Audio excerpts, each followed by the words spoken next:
Hey, welcome back to Outdoors Engineer. Today I want to take you on a brief, maybe not brief, but a unexpected little project that I had to take care of.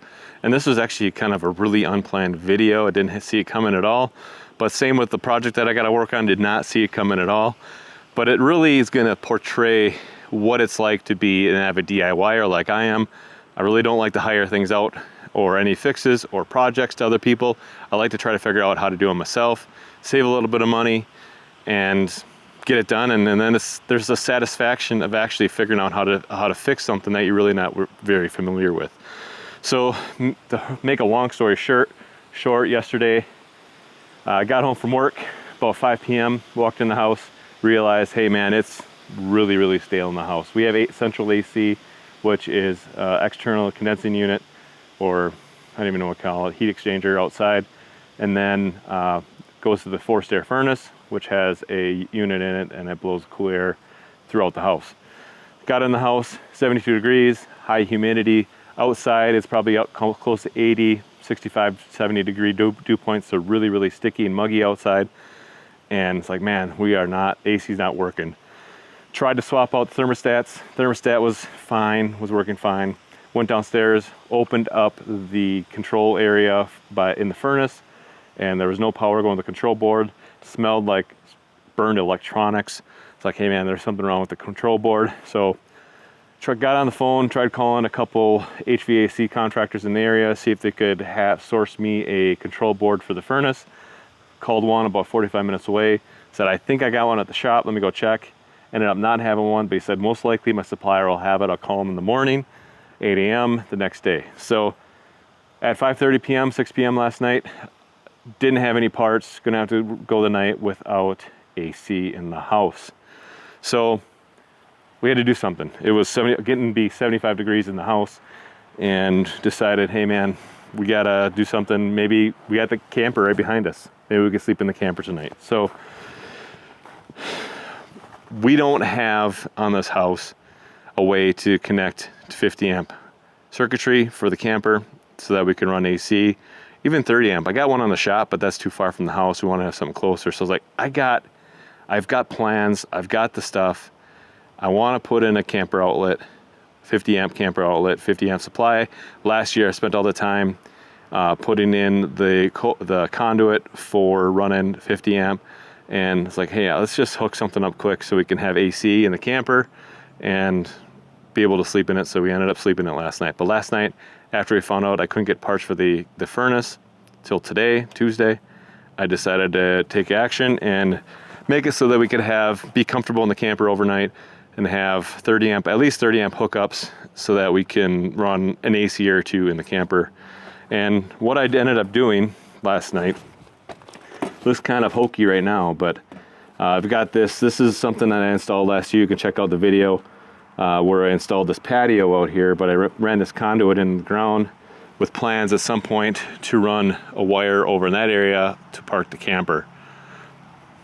So the conduit runs in the ground, and someday when I want to install wire, I can connect in that conduit and run wire up through into the basement. So I've got the sub panel in the basement, and all I had to do was run some 6-gauge wire, 6.3 or 6.4 wire from here into the basement, connected in the sub panel.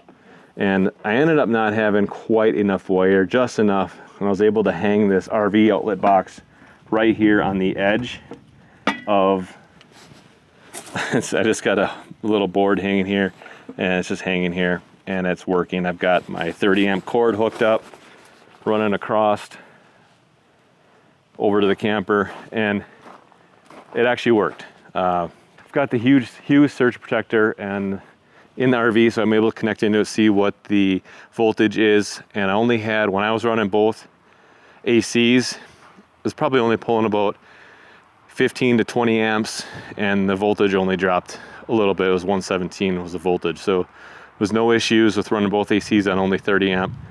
I think if we would have tried to run the microwave as well, that's where we would have run into troubles.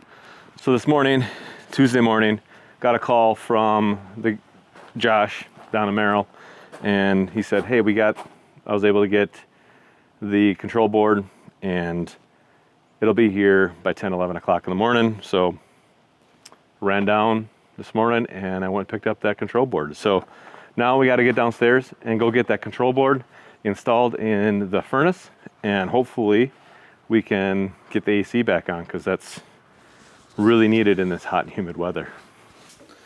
This is the side of our furnace, and this is the control board, and this little piece here's got a little burn, and yesterday it really smelled of burned electronics, so it was my assumption that it's shot. So the first thing I'm going to do is take a picture of all the connections, make sure that I know that I put everything back the way it's supposed to on the new board.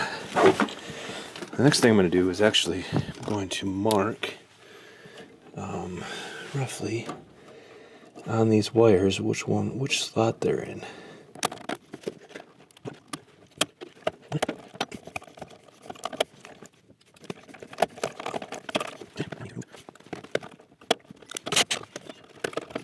Here's my new board. I called Meyer Heating and Cooling out of Merrill, Wisconsin, and Josh Meyer was able to get this new board called to his supplier at 8 a.m. this morning, and I was able to get this picked up by 11 p.m. So if you're in the Merrill, central Wisconsin area and you need some heating and cooling, definitely recommend Meyer Heating and Cooling out of Merrill, Wisconsin. New business, new small business, one guy shop, and very happy with the service you provided me today. Alright, so it's 3, then it's 4. 2, 1. Okay. Red, blue. That's very close. Yeah, we.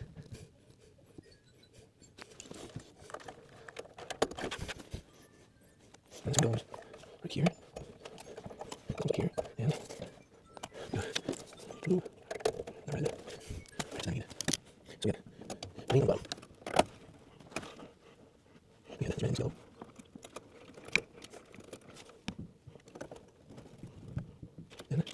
This white. We have this blue, and then this white. And this one.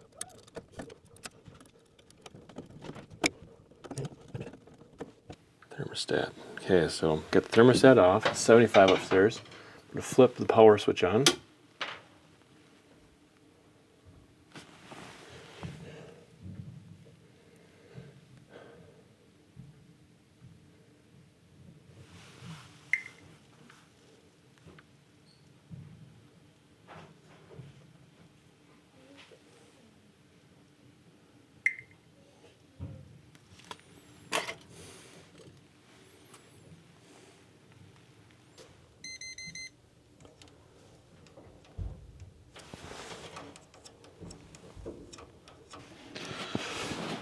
All right, insert the a few hours later clip, but I did some testing and it didn't turn on. I still don't get a light here. So the way this works, the power comes in from the power supply here, goes into the furnace, swings around, and it actually enters the board somewhere in here, one of these.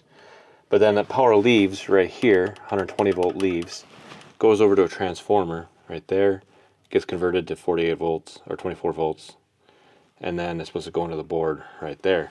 So I am not getting 24 volts at all from the transformer, so that leads me to believe that the transformer is shot. So as soon as I figured that out, I got on the horn with Meyer's Heating and Cooling again, and he was able to source a transformer, a universal transformer, and he put it on its count and said, go ahead and go get it, pick it up from my supplier, which is closer in Rhinelander, Wisconsin. And so he just ran the Rhinelander and picked up the new transformer. I'll do a little bit of wiring because it's not a plug and play, but it's still a 48 volt transformer. So we're going to be putting this guy in place of the other one. So let's get the old one out.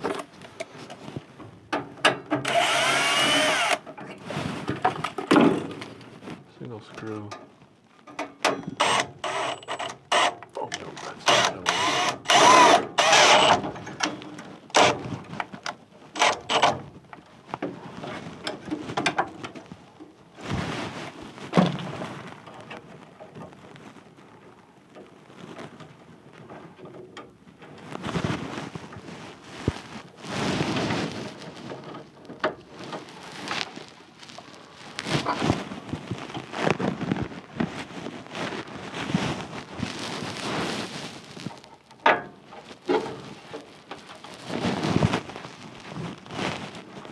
Okay, here goes nothing.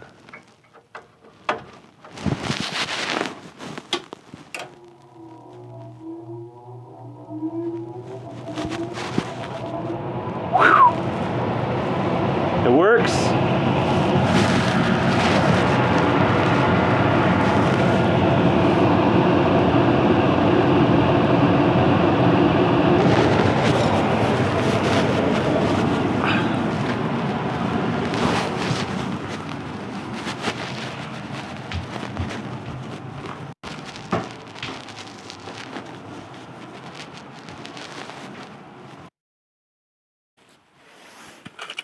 All right, so we got the fan working, but now I need to diagnose why the AC is not kicking on.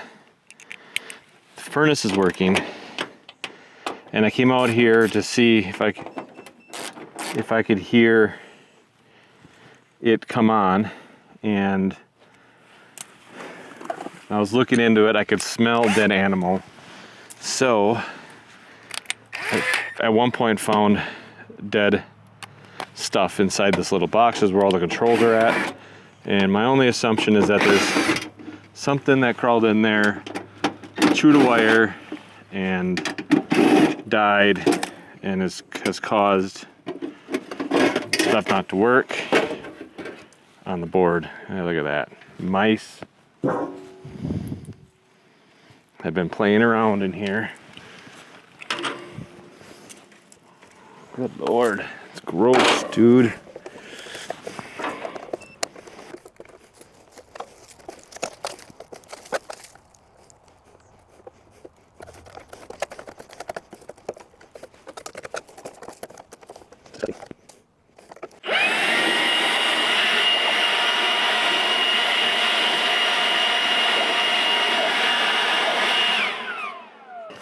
All right, so when you're working in mice infested stuff like this, so this is the thermostat wire here. Let's just go on what's going on here. This is the thermostat wire coming in here from the house, from the furnace. Here it is again. And you can see it has been getting chewed on all over. So we'll see if we can't refresh it a little bit. But then that thermostat is connected to these yellow wires, which go through this hole and then go through to whatever that electrical components are in here. And that is completely bare. I'm sure probably ground it out. So the reason why I'm questioning what's going on out here, I was questioning, because I was watching through the kitchen window and I saw the fan turn just briefly, just a little bit. It's like something's going on. So it must have kicked on, saw that there was a ground fault or something and kicked off. And then the thermostat is not letting it start again through this short cycling. So let's fix these wires.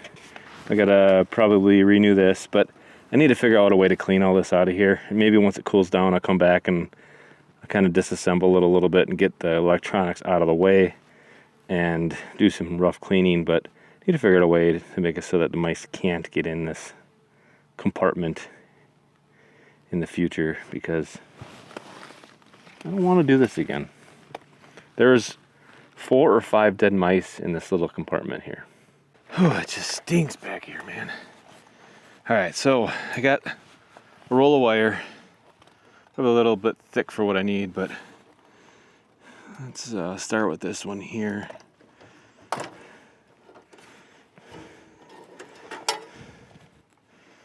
This is the white. Oh no, Yeah, that's white. No, that's red. Red. Smells like dead mice back here. So this is red.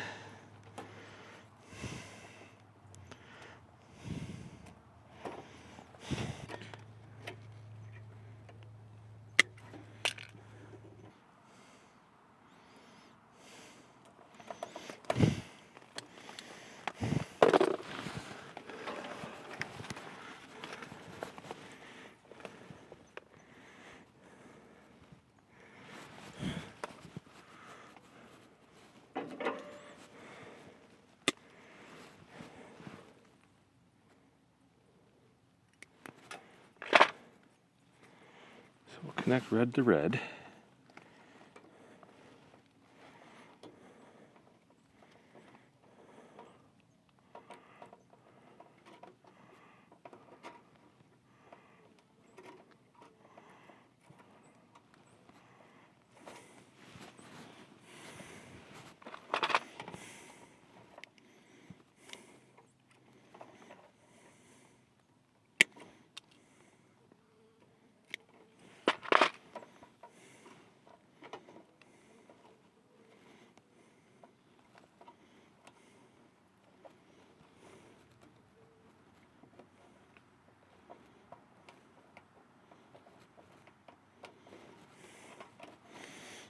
Okay.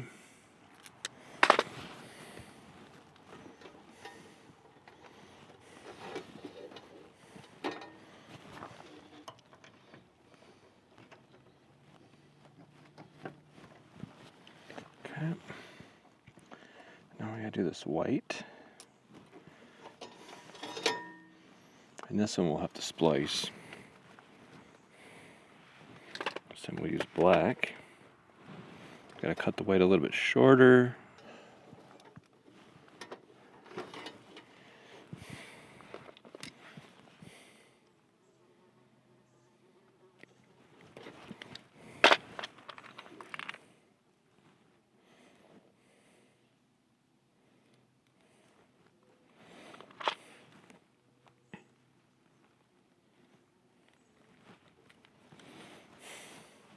So what I did was, I think there was a mouse laying across the hot and the cold terminals here where the power comes in, but I spliced in new wires for the thermostat. Red goes there and black goes over to here. So we're gonna shove those back inside here.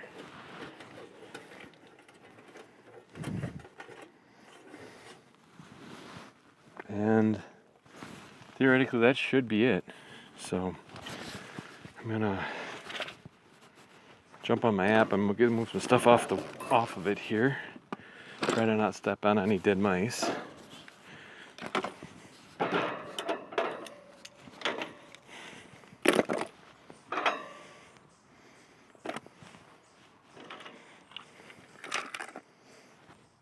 Fans on. Cool.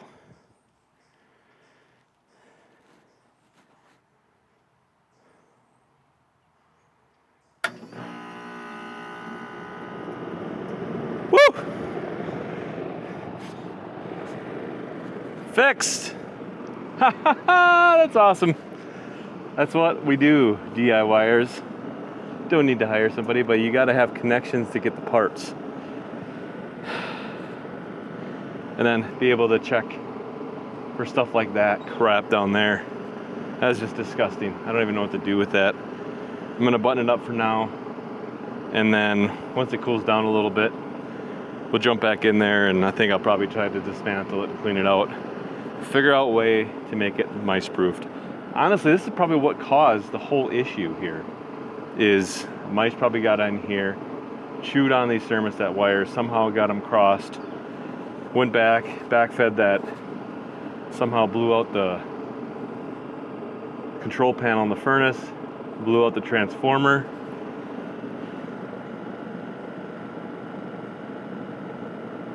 We're good to go now.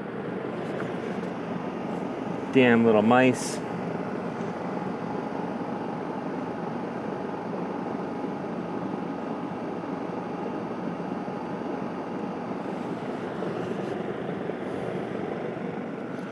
It's probably time to start saving money for a new unit, because that thing is definitely showing its age, but still working.